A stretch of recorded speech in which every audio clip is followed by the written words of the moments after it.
Thank you so very much, Douglas, for that kind introduction and for inviting me to the Development Talk series. Very pleased to join you and everybody here today. Looking forward to our conversation. So let me begin by saying that your mission to help countries understand the drivers of growth and job creation is commendable, especially at this time when the world is looking to recover from the biggest crisis of our lifetimes. Restoring strong economic growth and employment are indeed a top priority for policymakers. In that sense, our respective missions are aligned. And as an organization of 190 member countries that fosters global economic cooperation, the IMF too is focused on working with countries to support economic stability and sustainable growth. And I'd like to share with you today how over the last 18 months, we have leveraged this role to mount an unprecedented response to help countries deal with and recover from the crisis. But first, let me begin with the outlook. The global economy is on a path to recovery. We are on a sounder footing today than we were a year ago. But this recovery hides a deeply worrying difference between countries. It is powered by only a few, leaving others at greater risk of falling behind. In other words, the recovery is creating a growing divergence between advanced economies and many emerging and developing economies. So why is this happening? Well, the main reason is unequal access to vaccines. As we confront the dangerous Delta variant, close to 40% of the population in advanced economies is fully vaccinated. In emerging markets, that number is 11%, and in low-income countries, a tiny fraction. As a result, the unthinkable is happening today. Extreme poverty is set to rise for the first time in 20 years. It is a human tragedy and an economic calamity. And the emergence of even more infectious virus variants could further wipe out trillions from global GDP by 2025, creating untold suffering in terms of loss of lives and economic activity. The other key reason for this divergence is unequal resources to support the recovery. We continue to see, for instance, sizable fiscal support in advanced economies, with $4.6 trillion of pandemic-related measures available in 2021 and beyond. In other economies, most support measures expired in 2020 due to limited fiscal space. The last point I should make on the outlook is that a worsening of the pandemic combined with inflation concerns could inflict a double blow to many emerging and developing economies if advanced economies normalize monetary policy faster than expected and the financial conditions tighten. So many countries have been in need of support, and I want to tell you that the world did come together through the IMF to support them. Since the start of the pandemic, the fund has provided over $118 billion in financing to 87 countries, including 54 low-income countries. Our support to sub-Saharan Africa, in particular, has increased dramatically, reaching 13 times our annual average last year.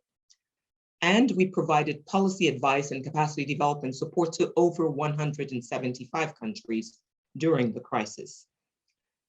Recognizing the heavy burden of the pandemic on low-income countries, the IMF extended direct debt service relief to 29 of our poorest, most vulnerable member countries. We also supported the G20's efforts to provide debt relief via the debt service suspension and common framework initiatives. And just last month, we made the largest allocation of special drawing rights, SDRs, in our history, injecting additional liquidity of about $650 billion to the global economic system. Now, this allocation is supplementing countries' foreign reserves, reducing their reliance on more expensive domestic or external debt, and helping step up their fight against the crisis. To magnify its impact even further, we are encouraging voluntary channeling of some of the SDRs from countries with strong external positions to those most in need. So I want to put the fund's response to the pandemic in perspective. Never in our history have we done so much so fast, reaching out to so many countries in such a short period of time. But of course, given the scale of this crisis, so much more needs to be done. On top of that list is urgent collective action to close the gap in access to vaccines. The global economy will simply not recover durably and equitably if governments struggle to bring the pandemic under control. IMF staff recently outlined a $50 billion plan that sets a goal of vaccinated at least 40% of the population in every country by the end of this year, and at least 60% of this by the middle of next year. Speed is of the essence here. Faster access to vaccinations for high-risk populations could potentially save more than 500,000 lives in the next 6 months alone. Such an upfront investment will not just save lives, it could also lead to trillions of dollars in economic growth driven by accelerated recovery. And this would be the best public investment of our lives, a global game changer and a boost to recovery efforts.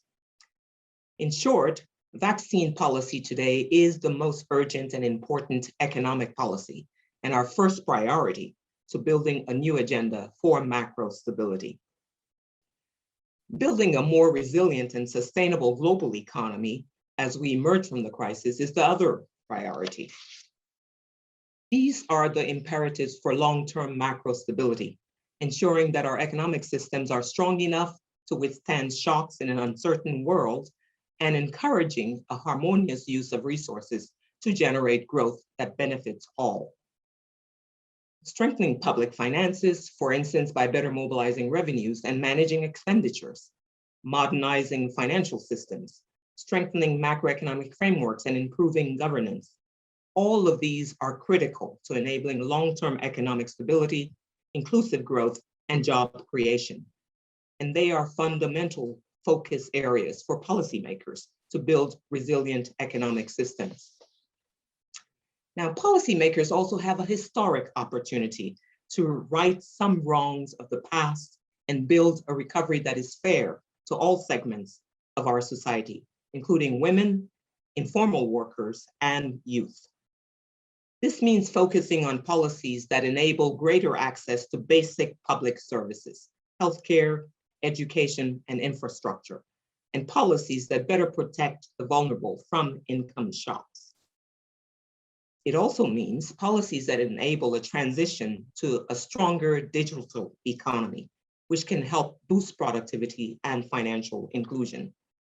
Think of e-commerce, e-learning, and e-government, but also investing in human capital. Strengthening high-quality education can help spread the benefits of technology more widely, including to the vulnerable segments of our society. And speaking of vulnerable segments, an important part of this new agenda for macro stability has to be gender inclusive policies. It is a moral issue, of course, but from an economic standpoint, gender equality is also macro critical. IMF studies show that closing the gender gap in countries with very low female labor force participation could increase GDP by an average of 35% in level terms. In other words, policies that are good for women are also good for economic growth. Finally, let me turn to building a resilient and sustainable planet. We need climate action now so that future generations can live in a stable environment for years to come. That means arresting or reversing the accumulation of emissions by putting a robust price on carbon, one that can send a critical signal to the market and encourage transformation to green energy. Today, carbon is priced at $3 a ton, and globally, we have to reach $75 a ton by 2030. I recognize that is a huge jump, but fund staff have put together a proposal around a carbon price floor for big emitters that makes this action possible. Decarbonizing our economies will also require a substantial scaling up of green investment over the next 2 decades. The best part is that doing so offers a huge opportunity for growth and for jobs. Research, again by fund staff, shows how deficit finance green supply policies could raise global GDP by about 2% this decade and create millions of jobs, of new jobs. But as we emphasize transition to a green economy, we must also ensure it is a just transition. That means supporting workers as they move from shrinking to expanding sectors. And it also means supporting countries that face the twin challenge of increasing energy access and reducing carbon footprint, as well as those that confront the high costs of adapting to climate change with very limited resources. So these are the priorities moving forward, and in our view, the building blocks of a new agenda for macro stability. We clearly have a lot of work ahead of us. What gives us hope, though, is the optimism and the renewed energy we feel in our engagements with policymakers. They recognize that resilient and sustainable economic policies are growth-enhancing policies. Their collective action through the IMF speaks to a renewed support for such an agenda and to building forward the foundation of a better 21st century economy. So thank you very much. I'll stop there and very much look forward to our conversation. So back over to you, Douglas. Thank you very much, Antoinette, for your thoughtful reflections and getting us started. If you don't mind, I would like to start. I'll ask a couple of questions and then I'll open it up to the audience. And my first question is related to also, I think, where you started. You have previously written about a lost decade of development for Africa due to the effects of the pandemic, as well as the risk of significant progress that has been made in the region being fundamentally derailed by the events of the last year and the risks that are still on the horizon. How should Africa consider the pathway towards recouping the lost progress? And more so, what role can IFEs and international solidarity play in Africa's road to recovery? Thank you for beginning with that question, Douglas. You know, as with other economies, of course, sub-Saharan African policymakers reacted quite robustly in the beginning of the crisis and did what they could to provide the limited support they could provide. And the region was able to avoid a significant impact of the pandemic early on. But since that time, of course, sub-Saharan Africa has seen 2 more serious episodes of the pandemic, and it is wreaking havoc indeed, destroying the investments made by sub-Saharan Africa itself and the international community in the development progress we've seen in the region in the course of the last 20 plus years. So the first priority for sub-Saharan Africa has to be tackling the health crisis. And to do that, of course, needing to roll out a significant vaccination campaign. That, of course, is not possible if the region does not benefit from support through the international community in more access to vaccines. Unlike, as I said in my introductory remarks, unlike the advanced economies, the region, frankly, is around 3% at most in vaccinated people so far. So that has to be the first priority. And it requires a considerable international effort to make sure that COVAX is properly financed, that the queue to the vaccine production that is out there facilitates access by countries with such minor levels of vaccination. So that's the first thing. And to continue to work towards limiting the impact of this pandemic, on their economies. And it's not only vaccination, it's also access to better health systems that can actually work to deliver the vaccines into people's arms more effectively.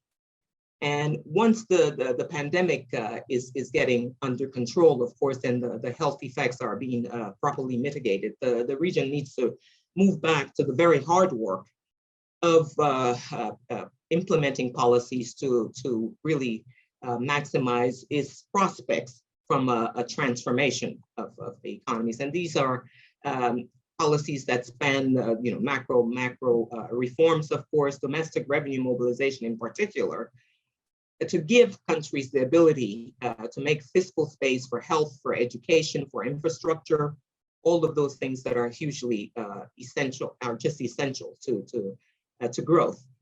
And that has to really be accompanied by policies to improve the enabling environment, of course, for private investments, because governments by their own cannot do it all. And those span, policies to make sure that markets are working properly, or are liberalized, or really focusing on the comparative advantages of economies in the region. It also involves really considerable effort, given limited fiscal space, even with improved revenue mobilization, to make for better, more effective public expenditures. And improved governance is essential to that as well in public financial management. So those are some of the areas of focus that the region needs to return to very quickly. Now, all of these reforms, of course, and all of this effort requires support and requires financing. Some countries will very much be in continued need for international aid, for debt relief. And part of the challenge for countries, of course, is addressing debt problems that are considerable in the region, while at the same time making sure that priority expenditures continue to be financed. And for that effort is also necessary to mobilize more support from the international community, including a debt relief for countries that need it. And the fund, it's fair to say that the fund and the international community have actually worked very hard over the course of the last year and a half to provide that support. But clearly a lot more needs to be done. So, that effort in particular to mobilize access for the region to vaccines is first priority. So we very much hope that we'll see more progress on that in the days ahead, with a view to trying to reach these targets that I had referred to in my opening remarks. Let me stop there and maybe talk about some other issues. Sure thing. And actually, building upon that, and also on your previous remarks, you had mentioned about the unprecedented response that the fund and other IFIs have done during the past year. I think it's very interesting to reconcile what was the standard, what is the standard design of support programs that usually stretch out through several years, that are anchored around specific targets, specific policies, and have an overarching macro framework. Contrasting that with the realities of needing to provide ample, broad-based and quick support under, I think also unprecedented uncertainty. No? Yes. So I think the question is, looking back at how this evolved during the past year, has there been some thought on how new tools should be included to the toolbox, or more how to rebalance the focus that IFIs have on the existing tools on the toolbox? Well, this is a very pertinent question, of course, and we've, in the course of our response over the past year and a half, taking a continued close look at our lending toolkit, for sure, and asking questions around how best they serve the needs we have in this very uncertain time, as you said, with considerable debt challenges, new challenges as well that countries must address. And we focus very much in the early days on making sure that our country's access to emergency financing was significantly increased, and that's how we were able to channel most of this a lot of the 118 billion I referred to in our response a lot of it came from emergency support. So with no conditionality, no exposed conditionality, and that countries could really draw on quite rapidly. We also then looked down the road a bit, and of course, looking towards helping countries deal with a continued uncertain world, but with challenges around climate, around access to digital technology that they needed to expand, and all of those issues. And looking at how our workhorse instrument, for example, the ECF, as we call it, the Extended Credit Facility at the fund, needed to perhaps adapt to take on board issues around access, again, to financing, where we've tried to increase access. We are in the process of mobilizing considerable new resources for our Poverty Reduction and Growth Trust, which is the source of our concessional financing for low-income countries. And we're very much looking to the richer countries in our membership, using a portion of their SDR allocations to contribute to an increase of a bigger PRGT, as we call it, Poverty Reduction and Growth Trust, that will take on board the considerable financing needs for countries in the months ahead, including Sub-Saharan Africa, which has considerable financing needs.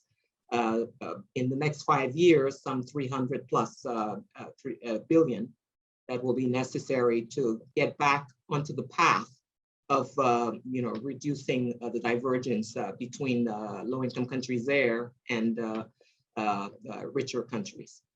So those are some of the things, and I only talk about lending, but of course our capacity development support is a huge piece as well, where we've worked in the virtual world that we live in today to make sure we continue to provide capacity development support, in particular to our fragile and conflict-affected member countries as well. So there we've introduced some novelty also in how we work with countries on technical assistance and training. Thank you very much for your answer. I think now we have a question from a member of our audience. Actually, it's, I think, our director at the Growth Lab, Professor Ricardo Hausman. So I don't know how the magic of Zoom will allow us to do this. I think there he is. Ricardo, please go ahead. You are muted. There you go, yes. Well, pleasure to meet you, Dr. Sayeh. It's great to connect with you, Ricardo, and I'm Antoinette as well. Okay, Antoinette, and very nice remarks. You are in a very important position at a very difficult time in the world, and you're doing a great job. Thank you very much for your service. I have 2 questions for you. The first one is that to achieve a certain transfer of resources to developing countries, you can use some debt forgiveness, or you can give additional loans and with additional concessionality. Now, markets don't like debt restructuring, and when that's put in the mix, then markets get scared and credit ratings downgrade countries, and we've seen it in a few countries where we also work. So I was wondering, as we try to finance the way forward, what is going to be the relative weight of debt forgiveness to additional financing? That's question 1. And question 2 is we probably need to think that it's not that we need to give people 2 shots forever and that we're done, right? That we may be moving into a regime where booster shots are required on a more permanent basis. Are we still in the paradigm that we need to get to the 2nd shot and we're done, or should we be setting up a structure that is more permanent? And should we be thinking about how we're going to finance that structure? Can that be dumped on the responsibility of local taxpayers, or should there be more burden sharing in the process of vaccinating the world? Let me stop there.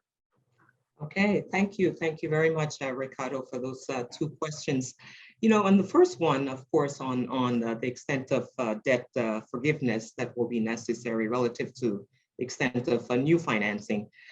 In broad terms, of course, looking at the group of low-income countries, they will continue to need, given the magnitude of their financing needs and the issues they will need to continue to work on, they will continue to need new financing, no question about that. And individual countries are different, of course, and are at different risk of debt distress. So some will need broadly debt reprofiling, and others will certainly need a debt restructuring. And the earlier countries recognize the need to really face the challenge of debt restructuring and engage with creditors around that, the less frightened I think markets tend to be.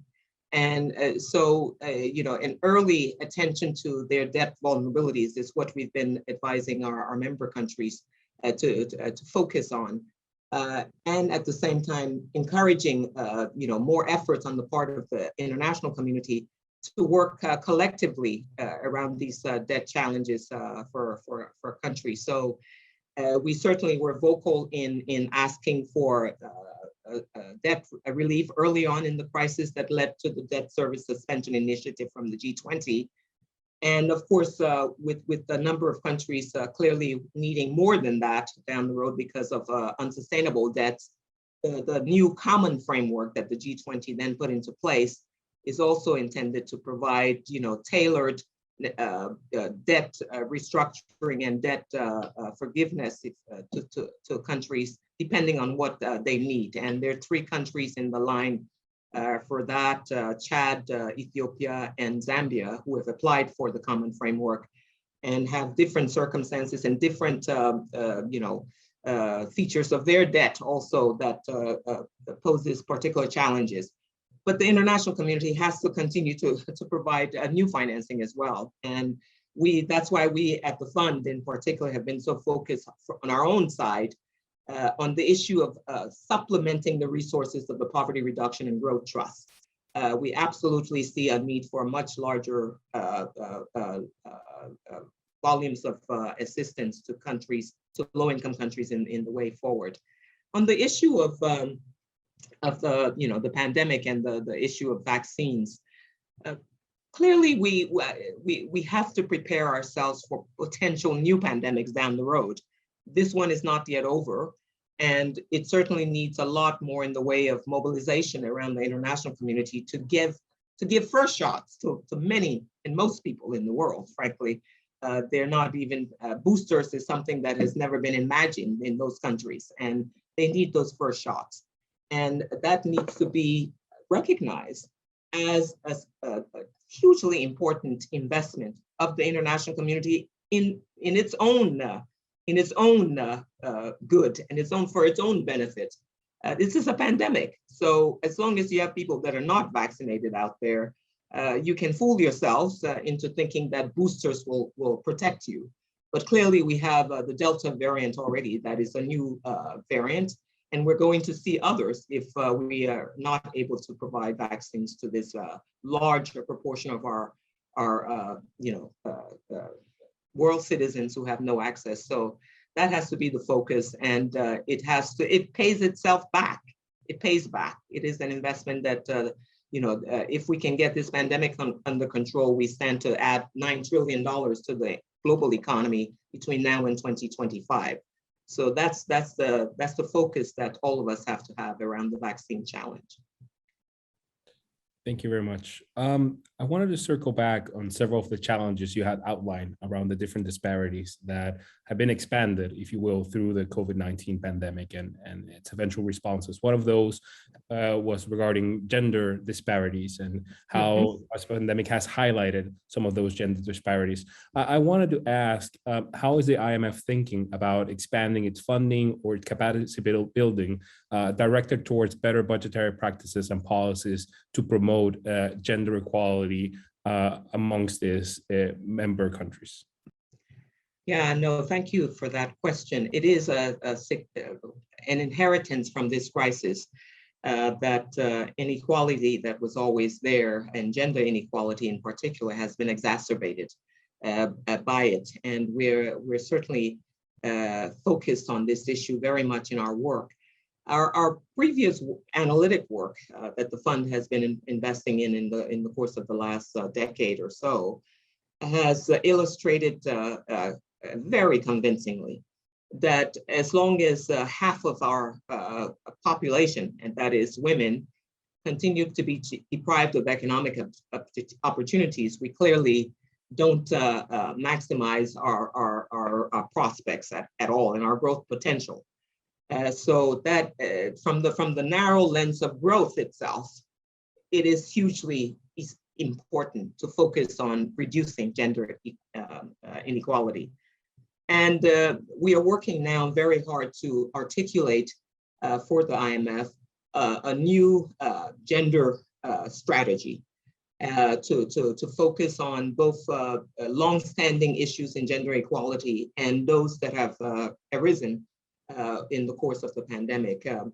Where gender issues are, as we call it, macrocritical and can make a big difference in growth and macro stability in some countries, that has to be a focus of our work. Our lending work has begun the process of, in some countries, taking on board the gender issue in the way of structural conditionality.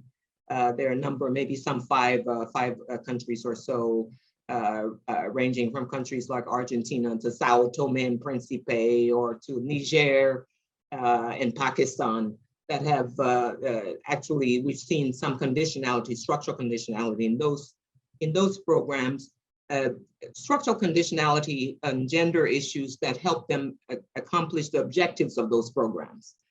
So it's not imposing gender conditionality no matter the program, but that it is critical to achieving the objectives that the program has set, or that member countries have set for themselves.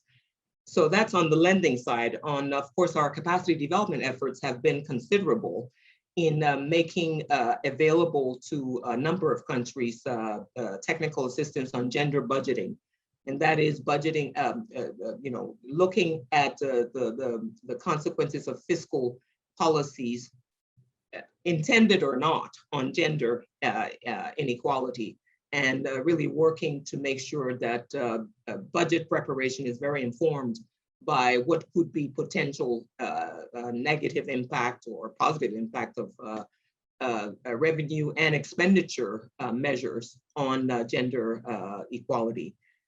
So those gender budgeting technical assistance missions and workshops working with UN Women on a number of those have been very well received by many countries, and more demand for that sort of work on gender budgeting in particular. And of course, more broadly, the fund is very supportive of policies to reduce gender equality, education policies, supporting childcare, reducing tax policies that discourage labor force participation by women. All of those issues are also things that we're giving countries, we can give countries advice on, and that we very much work towards doing so. So our lending work, our capacity development, technical assistance and training work, as well as our policy advice more generally, and of course all of the analytic work we've done over the years, very much focused on helping countries understand their own gender challenges, and to the extent that we can support through lending or these other core work of ours, support their efforts to reduce gender inequality. It will be a challenge for us going forward, and that's why we're putting together this strategy that should be out in early next year. We've also created a new position in the fund that is Senior Advisor on Gender, to help us with this agenda. Thank you very much. One of the other challenges that you highlighted were regarding a response to climate change or climate action. There you had also highlighted the challenges that some developing economies have, or twin challenges of both increasing energy or electricity access and reducing their carbon footprint. I may add a potential third challenge, which is what is the role of developing economies on a more greening global economy, meaning many of the products or services that developing economies provide to the rest of the world may be considered to be phased out or maybe affected by lower external demand. So some developing economies will have to rethink the role in this more greening world. What are your thoughts on this additional challenge that developing economies may be facing as we transition or take global climate action? No, thank you, Douglas. Yeah, I think you articulated them quite rightly in terms of some of the tensions in what countries are faced to address. And we're of course very, very focused on the issue of helping our member countries address the climate, the huge risks to our world from climate change. And it is true that the greenhouse gases that are already in the atmosphere, much of it originated indeed with advanced economies.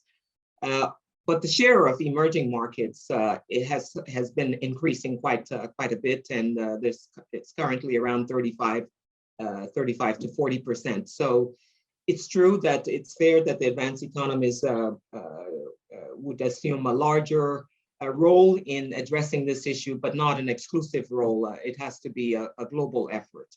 And there are tensions between, of course, the fact that every additional ton of greenhouse gas, just is one too many, frankly. And at the same time, emerging market and developing economies, need to expand their access to electricity, some of them, and others are dependent on fuel exports, as you described, so that there are transitions that they have to work on as well. And small economies, very small economies that are very vulnerable to climate change, the small island economies in particular, not having contributed at all to this, at the same time having very little in the way of financing to deal with the adaptation that challenge that they have before them. So, in our work, we've been taking these tensions into account and really working to support the international community in coming to grips with this challenge.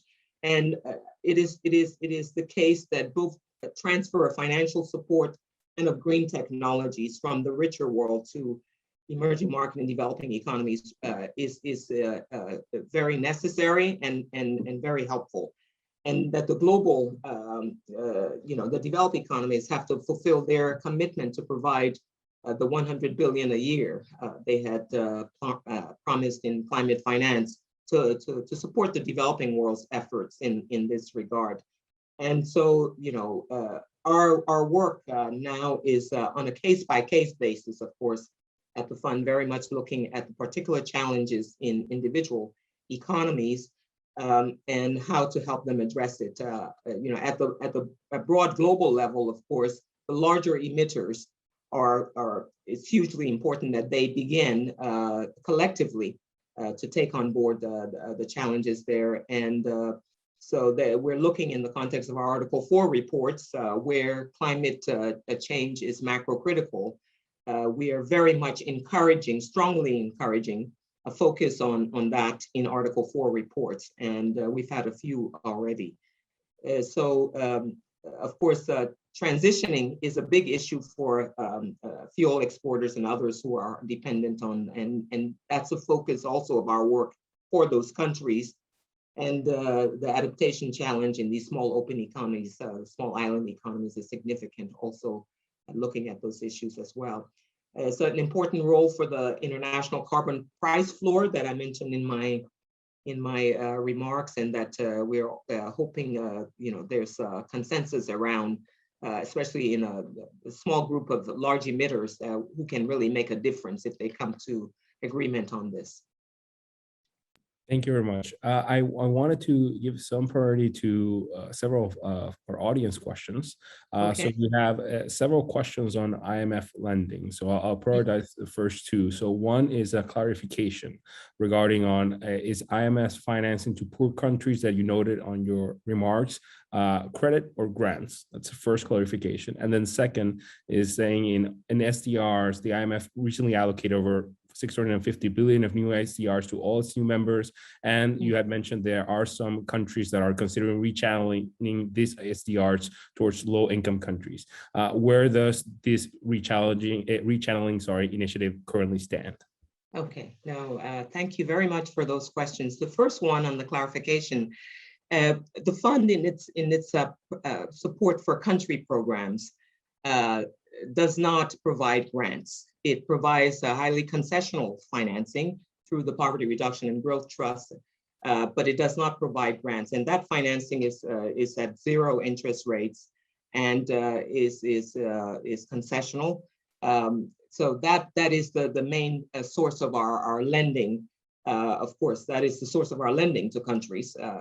We do, however, and we have in the course of the last year in particular, I mentioned the debt service relief we provided to countries. And in that initiative, we provide grants to countries to match their repayment obligations to the IMF so that they don't have to use the scarce fiscal space they have to repay the fund for previous borrowing that they had incurred. So we're looking at what else we might be able to do depending on the different types of economies we're working with. But no, we don't provide grants as a normal way of providing program support.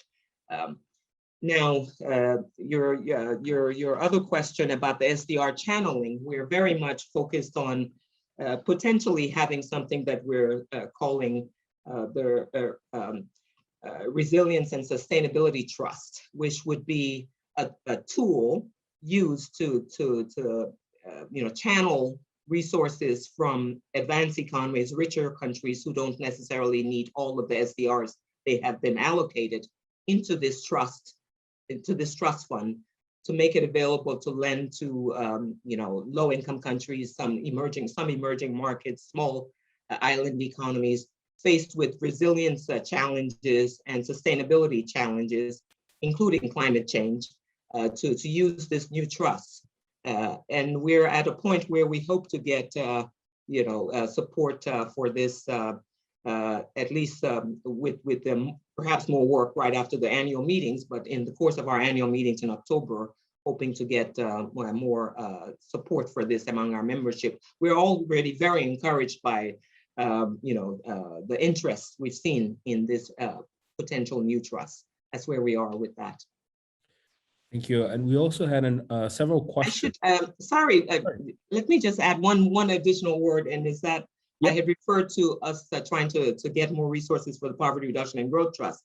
That's another area where we're focusing on channeling excess, if you can call it excess, extra SDRs from richer countries into the Poverty Reduction and Growth Trust more generally. Yeah. I think just following up on this SDR allocation, which I think was the motivation for part of these questions, we also had several questions around the policies or practices that the IMF put in place in order to prevent corruption or misuse of resources that are lent. And I think it was particularly salient given SDR allocation, what can be done, what is being done, and what are your thoughts on this? Mm-hmm. Yeah, the SDR, as I think most people know, but the SDR is important to start by saying that the SDR is an unconditional asset that the fund makes available to its membership. So it is not subject to conditionality. And it is, however, the case that we very much give our member countries advice on, given their own particular circumstances, what the best use of SDRs could be in the face of this crisis. There are some countries that are still in the process of dealing with expanding cases of the virus in their countries, and they need perhaps to use some of the SDRs to facilitate access to vaccines and strengthen their health systems, that sort of thing. So they may decide to use some of that in that way. And countries have different legal arrangements that determine who gets, to which institution the SDR is allocated, to the central bank or the Ministry of Finance, and how decisions around the use of the SDRs are made. But we have worked on what we call a guidance note that is available to all of our country authorities, spelling out the best use of SDRs under different circumstances, and what efforts countries need to put in place to make sure that SDRs are used transparently, and there's all of the public information is out there on how SDRs are used. And we ourselves will be, in the course of the next couple of years, making reports on the use of SDRs. So that lens of transparency to the use of SDR is very much a focus, and I think agreed by the membership that this unheard of opportunity we have with this 650 billion allocation has to be put to the best use. Thanks. And I think as we are, our time is running out too fast. Time runs very fast. In my opinion, yeah. So one of the additional challenges that you have outlined in the beginning was or the different divergences that were expanded via the COVID-19 was related to greater access to basic public goods, to better protection of the vulnerable, and also to better access to opportunity for the most vulnerable and those that have been excluded. And you had highlighted the opportunity of digitization or telework that might help overcome these, existing challenges, which it has its own challenges on its own. So I just wanted to ask, what were your thoughts on the role that these types of initiatives might play in overcoming these existing divergences, both within economies and across economies? Yeah, isn't it incredible that the pandemic has really revealed for us the potential of digitalization, a process that was underway for a number of years, but that has been really magnified by the challenge of working from home and all of that. And it's really changing the landscape we're dealing with. And, digitalization, of course, potentially powerful on a number of accounts. The issue of, financial inclusion that is clearly enabled by the improvements in technology. We've seen whether it's mobile banking and efforts that a country like Kenya, for example, has been the front runner in. Clearly, big potential benefits there.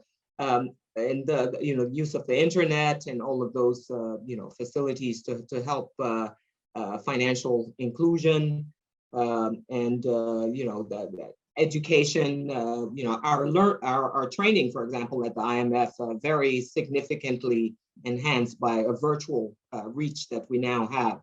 So lots of opportunities there, opening the door to new business models. Certainly could foster growth by reducing the cost of doing business, facilitating cross-border transactions, all of those things, all of those potential uses. But there are challenges. There are significant challenges, and there are also possibilities of increased inequality that come from digitalization as well. And if you look at a region like Sub-Saharan Africa, again, for example, this is a region where internet penetration has certainly been way out there. It's expanded tenfold since the early 2000s compared with maybe a threefold increase in the rest of the world. So quite a bit of that, and where the potential for really facilitating all of these growth impulses is there. But the region is also challenged by the lack of access to reliable electricity. Certainly, the growth in internet access significant, but still very, very limited in terms of maybe a third of the population or so that has access to the internet, and only half of the population access to electricity. So many things to work on to facilitate the potential of digitalization. And there are other challenges in making sure that there's proper regulation to mitigate the risk from digitalization. mobile money. There's still a long way to go in sort of putting out all of the regulation that is necessary. Countries are very much focused on those, but there's cybersecurity risk, of course, and the risk of inappropriate lending practices by underregulated institutions in the digital sphere as well. So regulation is a big challenge in maximizing the impact of digitalization. There are other factors also that are necessary to be worked on. Financial literacy, the cost of access to the network, or financial services, all of that can hold back the potential. So, and I mentioned the risk of potential inequalities. Of course, we see that already in advanced countries like the one we're in today, for example, where, of course, in the school and the challenge in adapting to being educated from home, there are poorer segments of this country and others advanced countries that just didn't have the same access to internet to be able to profit and benefit from education that way. So there are risk of inequality that one has to also watch out. And we are very focused at the fund, giving the importance of digitalization to the financial sector and the financial risks there are. We're certainly doing quite a bit of work in this area to better advise our member countries. I have time to squeeze in one final question. And I think, more of a reflection of our whole conversation. We're talking about capacity building in a context that requires us to push forward a more aggressive or a more ambitious agenda for inclusion, an ambitious agenda for climate action, an ambitious agenda for a more not only inclusive in terms of opportunities, but inclusive in terms of our macroeconomic design, bold responses in our fiscal management and our health management. So we are asking of all of this, or trying to achieve all of this with very limited fiscal space, with high uncertainty, which imposes a great level of burden for policymakers in developing countries. So I think my reflection is not asking how we're going to do this, because I think that's our challenge of our generation moving forward. I think I was thinking of what is the role that both international organizations, IFEs, the centers like ours, and I think more broadly like our global citizenship, what's our role in managing this simultaneous, very ambitious agenda that you had mentioned in your remarks? Yeah, the challenges we had before are really magnified now. And as you said, the limited fiscal space that countries have to address all of these new challenges, including reducing inequality and adapting to climate change, and requires a really focused and careful use of that limited fiscal space. And the level of transparency that has to be brought to the use of fiscal resources, to budgetary resources, has increased tenfold or more. And that it has to be the collective work of civil society organizations in countries working with the authorities to ask questions about what is the best use of this limited fiscal space, targeted use of that fiscal space to focus on the priority expenditures as recognized in the society. So a lot more selectivity in expenditures, making sure that room that may be there in not priority spending is this channel to priority spending. So, and then the big effort of revenue mobilization, of course, that has to be really taken forward, including in a more inclusive way. So tax policies that are more progressive are also very important, and that need to be worked on. So in the whole area of getting more access to for those countries who need it, debt relief in a timely fashion, hugely important, and also, of course, accompanied by efforts to better manage debt going forward, very, very essential. So those are some of the elements, I think, that are even more prominent today than they were before. But there is quite a bit of interest in making sure that this limited fiscal space is used to the best possible extent. And that's what we've had in the association of our emergency financing, for example, with our member countries. Most of them committing to having ex-post audits of how they've spent that money, including knowledge of the beneficiaries of procurement, and many measures that are being put in place to really be accountable for the use of that limited fiscal space. So we have to continue in that direction. Well, I think that draws our time to a close. So I would like to thank you, Antoinette, again for your time, your thoughts, and your candor. Also our audience for their thoughtful questions, and also our organizing team of our Dev Talks that include Nikita Taniparty, Patricio Goldstein, and Katia Gonzalez-Boylet. Thank you all for being here. It was really my pleasure, Douglas. Really enjoyed our conversation. Yeah. And it was a great honor to me as well. So looking forward to keeping in touch, and also looking forward to having you all in our next Development Talk series on October 6th. So thanks again for your time. Thank you, Douglas. Hope to be in touch later. Bye-bye.